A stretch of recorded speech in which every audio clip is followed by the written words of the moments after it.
When a billionaire walked into his sister's wedding with a plain, humble woman, the guests smirked.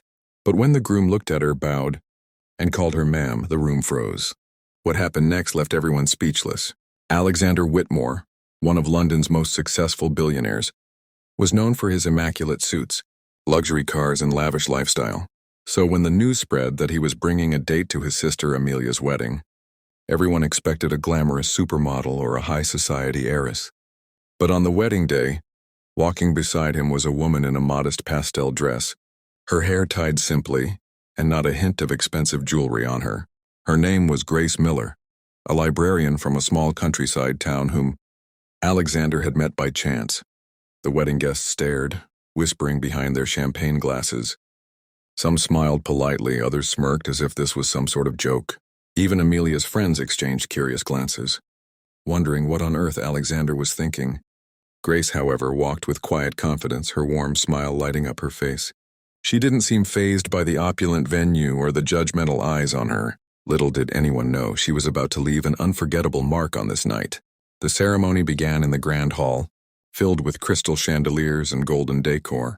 Amelia looked stunning in her gown, and her groom, Edward Harrington, stood tall and proud. Alexander escorted Grace to their seats near the front, ignoring the murmurs behind him. A few women at the next table leaned in, whispering things Grace could clearly hear. "She doesn't belong here," one said softly, but not softly enough. "Maybe she's just temporary," another chuckled.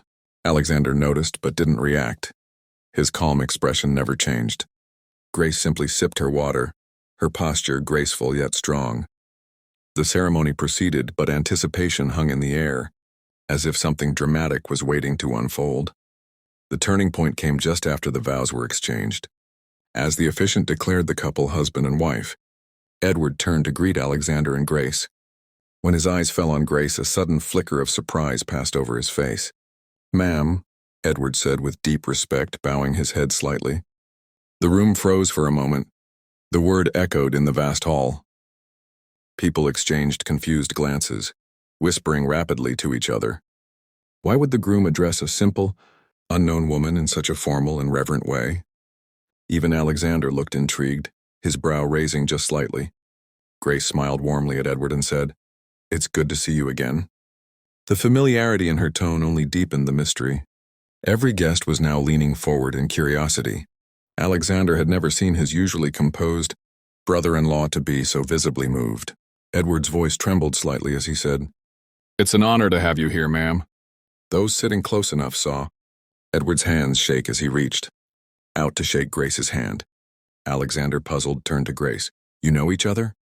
he asked quietly. Grace nodded, but her answer was interrupted by the arrival of photographers. The moment passed, but whispers in the crowd grew louder. Who exactly was Grace Miller? Was she more than the humble librarian Alexander believed her to be? Alexander noticed Edward's father watching Grace intently, his expression unreadable. It seemed Grace carried a past none of them had expected. At the reception, Grace was seated between Alexander and Edward's elderly uncle, Lord Harrington. Within minutes, Lord Harrington began telling stories from his years in the Royal Air Force. But what shocked Alexander was how Grace responded. Not with polite nods, but with deep knowledge of military history and coded operations. Her insights were precise, as if she had lived them herself. Several older guests turned to listen, their faces lighting up in recognition. "She's the one who," one man whispered, but stopped when he caught Alexander's eye. Alexander leaned closer to Grace, his curiosity growing stronger by the second. "Grace," he said softly, "what aren't you telling me?" She only smiled, her eyes twinkling with quiet amusement. As the evening went on, Alexander noticed that every time Grace passed certain guests, they greeted her with unusual respect. One elderly woman clasped her hands and called her Madam Ambassador, which only fueled the guests' gossip. Alexander, stunned, tried to piece together the puzzle. Could Grace really be someone with a past far more impressive than her present appearance suggested? When Edward made his wedding toast, he glanced at Grace before speaking. "I'd like to thank someone who has personally impacted my life, more than most here could imagine," he began. Alexander's grip on his glass tightened. Edward looked directly at Grace and said, "You saved my family when no one else could." Gasps spread through the hall. Alexander turned to Grace, his heart pounding. Grace's modest smile didn't falter, but Alexander could see a shadow of emotion in her eyes. Edward continued, "Years ago, before I met Amelia, I was in a very dark situation overseas. I was facing charges for something I didn't do, and my life was at risk. The British Embassy sent someone who went above and beyond to protect me. That person is sitting right here." All eyes swung toward Grace. "She didn't just negotiate my freedom," Edward said.